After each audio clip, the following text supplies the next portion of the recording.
Hello there. Obviously, today we're going to do another episode of the Bangkok Bareback. Welcome to the Bangkok Bareback. Anyway, that's besides the point. I am going to be doing an episode on, first we're going to talk about Anal Farmer, but the main episode is John Bogle. I mean, that's what the name of the episode is going to be called. John Bogle. I know we just talked about another guy named John called John Edmund. Spelt the same exact way, by the way. But we're going to do Anal Farmer really quick, and then we're going to talk about John Bogle. Okay. So the story of Anal Farmer.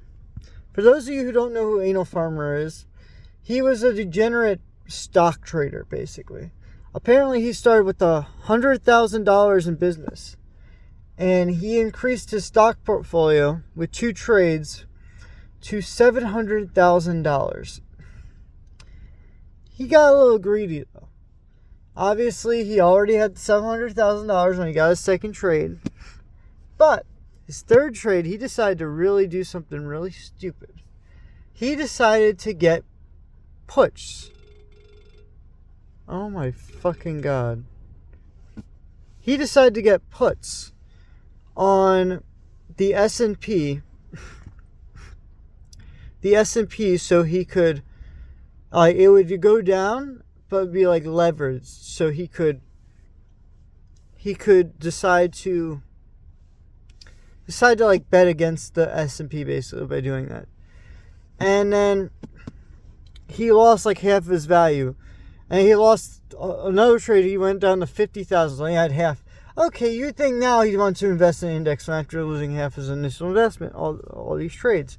Nope. He continued to lose all $50,000 of the rest of his money on another trade, and he lost everything. And we don't know what happened to him, and he's off the internet now. But that's the story of Anal Farmer. A guy who started with $100,000 and had $700,000 in his second trade and lost everything. But we're going to be talking about somebody way more conservative. We're going to be talking about John Bogle. This is his book right here. It doesn't have a cover on it, but it is one of the greatest books of all time. One of the greatest investment books that I've read. And trust me, I've read a lot of books on how to become a millionaire, on investing. This book in general just teaches you the basics. Like, it gives you the basics. This is the bare basics that every intelligent investor should read. It is Common Sense on Mutual Funds. This book is absolutely freaking fantastic. You guys have to read this. There's like 27 chapters or something in this book. Absolutely incredible. Chapter 18, No Man Can Serve Two Masters. Absolutely incredible chapter. Freaking, I'll never forget that lesson. There's so many great lessons in this book that investors, long-term investors, especially, if you're a soft investor like me, who likes soft investing, like when I talk about index funds, I talk about soft investing versus hard investing in all my videos, obviously. During the Bangkok Bareback series, in fact, go back and watch episode 2 or 3, whatever episode that happened to be on. This is the general basics of soft investing. Any soft investor who will get an erectile dysfunction will read this book. Okay, if you're going to get an erectile dysfunction, it's good to read this book. I don't know, that's probably not what I should be saying, but you know what? It's fine, right? Actually, we should just do an overview of this book, since I have it in my hand right here anyway. We're going to just do an overview of this book. I know my camera's all out of quality right now. Let me see here. I should just read off the chapter names. Okay, Chapter 1 on long-term investing. On Chapter 2, the nature of return. On asset allocation. Simplicity. Okay, that was part 1. That was for part 1. On indexing. Okay, I'm a big fan of indexing, as you guys know. I believe the basics of soft investing is to put it in index fund. On equity styles. Obviously, there's many different equity styles. There's little, small cap, medium cap, and large cap stocks. Yeah. On bonds, I agree with having bonds in your portfolio. A small percentage if you're young, a big percentage if you're old. So I do agree with bonds. I actually do have a ratio for bonds. If anybody wants to know, in the comment section, if you guys want to learn about how to invest in bonds, I will probably go over that one day. On global investing, I am a big fan of global diversified index funds. I believe that having 50 countries in your index fund is better than having one. Although I do own domestic index funds as well. I'm not saying it's the best thing to own, but that's what I have from my 401k.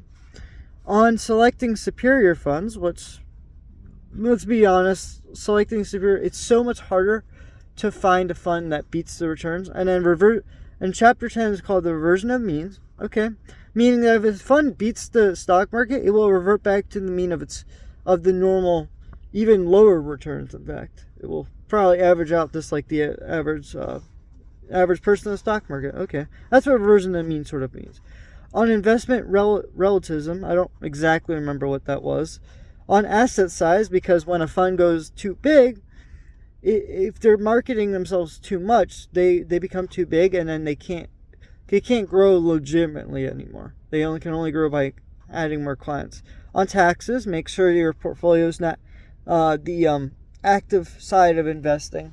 The turnover rate's low, which is why domestic index funds are better, by the way. If you want a global diversified index fund, it's about 8% turnover.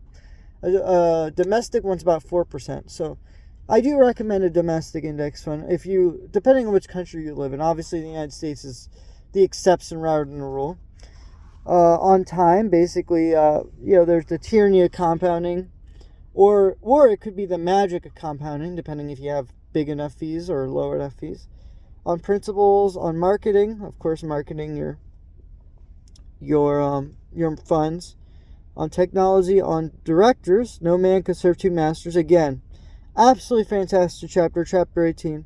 On structure, on entrepreneurship, on leadership, on human beings. And actually, chapter 22 was absolutely wonderful.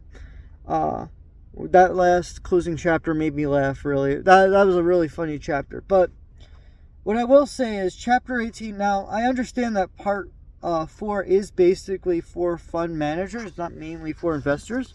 But it does give you the first 3 parts of this book. Basically, about the first 75% are based for index fund investors. The last quarter of the book are more for fund managers, but if you read it, you'll understand the basics of running a fund. And I guess it is good to know that your fund manager should be your steward for you. So it is a great book. I know that I'm talking about John Bogle, and the problem is with John Bogle is most of the stuff I know about him is through his books. I don't watch his YouTube videos as much. I do watch a few of his YouTube videos, but he didn't make a YouTube channel like John Edmond, you know? There's less material on this guy. Compared to John Edmond has all the history behind his YouTube channel and on his YouTube channel, but John Bogle doesn't really have that, but John Bogle is still a very brilliant man. And he's famous throughout. I mean, every indexer like me, index investor like me, worship John Bogle almost like a freaking god. While I do disagree with him on the fact that domestic index funds are always going to be good, I do think that over time, as the turnover rate goes lower for global diversified index funds and the fee structure gets lower for global diversified index funds because the fees are a bit higher, but that's probably because the conversion rate's also pretty high with the different currencies it's traded on a global index fund. So maybe it will always be a higher fee than domestic index funds. I do think domestic index funds could be global index funds just because of the fact there's the two things, the turnover rate and the fees being higher. But other than that, I don't see a reason why a global index fund can't beat a domestic index fund or a United States market index fund, I should say. So in that sense, I don't know. It's pick or choose. I've owned both. So if the U.S. does good, I own a U.S. fund. And if the rest of the world does good, well, I do have U.S. in my fund that has all the world stocks in it. It has 9,000 stocks in it. But, 6,000 of those stocks are from other countries. And, if the U.S. does bad, well, those other 6,000 stocks should do better, I guess, hypothetically speaking. But, am I a little over diversified? Maybe you could say I am. They call it diversified, worse diversification, or some people call it, which is not. I disagree. I think being overly diversified is better than being not diversified at all, in my opinion. If you don't know what you're doing in investing, especially like me, honestly, buying index funds, whether they be domestic or foreign, or not foreign, global, whether it be one or the other, it doesn't matter. Or if you're a socialist, you get ESG funds. That's fine too.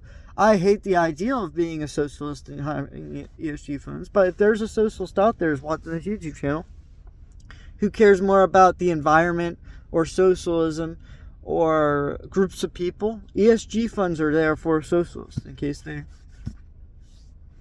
they want to buy that too. The environmental, there's an environmental fund. So I mean, obviously, and now the S&P 500 I think is being judged on that too. So I mean, well, I disagree with it. I think it's great to have people's morality sometimes in the stock market. It's great to see that people are making funds for people who generally would not be interested in the stock market. I'm okay with that. And if socialism becomes more profitable in terms of, or social values become more profitable than just being cut for businessmen, that's fine too, I guess, right? And so everything in life has trade-offs. Index funds are very, very slow in terms of, like, you can even, if you make a bit, like if you're a plumber, you're gonna have way more headway than if you're an index fund investor, because you can increase your income by 20 times. You can't really do that with an index fund. It's like 15 times your lifetime? So, realistically, let's say you buy an index fund when you're in your 20s, right? This is what I say. This is why I say you start young when you buy index funds. Don't wait until your 50s. Start young, right? Let's say you start in your 20s buying an index fund, right? By the time you reach your 50s, that should be about 15 times more money than when you started with.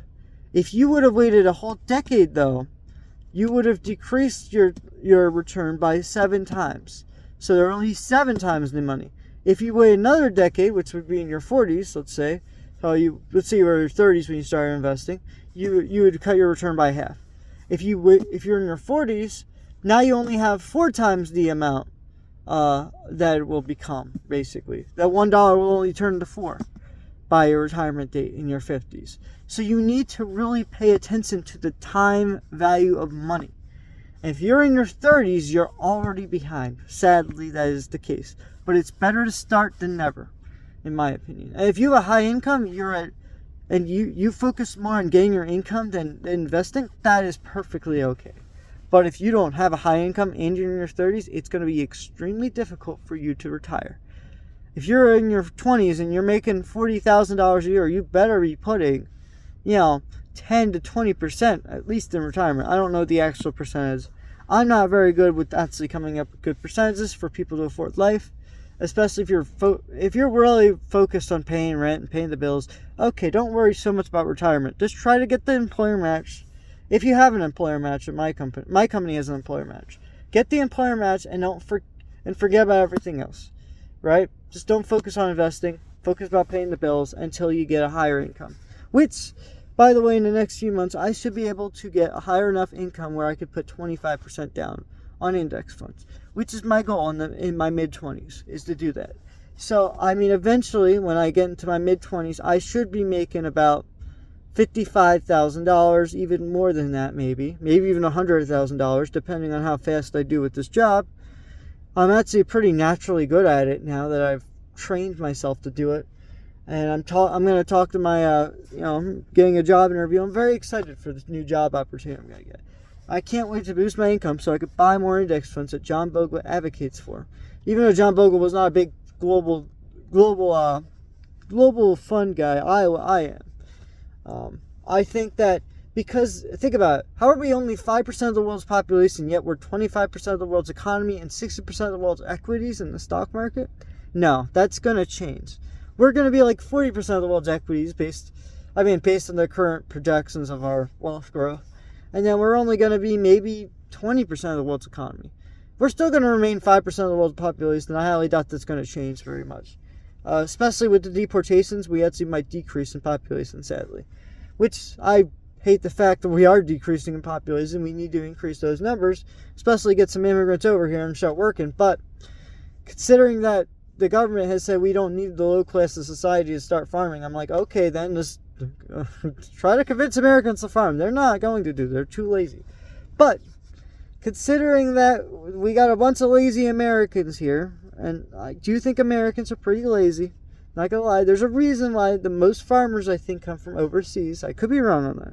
That's my theory on who's farming our country's crops. At least in California and Florida.